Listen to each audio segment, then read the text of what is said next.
Failed to initialize anti-cheat on PC. 1. Restart your PC. Close Marvel Rivals completely. Restart your computer. Launch the game again. Check if the error is resolved.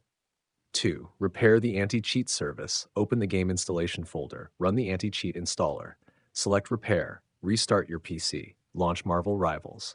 R3. Verify game files. Open Steam. Go to Library.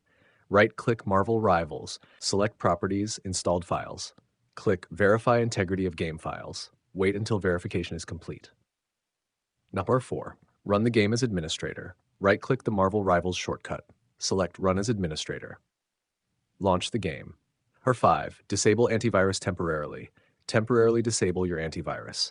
Add Marvel Rivals and its anti-cheat service to the exclusion list. Launch the game. Re-enable antivirus after testing. Number 6. Disable background overlays. Disable Steam overlay. Disable Discord overlay.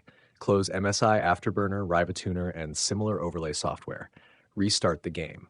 Number 7. Update Windows. Open Settings, Windows Update. Install all available updates. Restart your PC. Launch the game again. 8. Update graphics drivers. Install the latest NVIDIA, AMD, or Intel graphics driver. Restart your PC. Launch Marvel Rivals.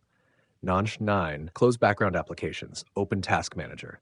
Close unnecessary applications, recording software, RGB utilities, and VPNs. Free up system resources. Launch the game again. Number 10. Reinstall the anti-cheat component. Uninstall the game's anti-cheat service. Install the latest version using the game installer. Restart your PC. Launch Marvel Rivals. These steps can help fix Marvel Rivals error code 220, failed to initialize anti-cheat set, anti-cheat initialization failed, game launch error, and startup issues on Windows 10 and Windows 11 PCs.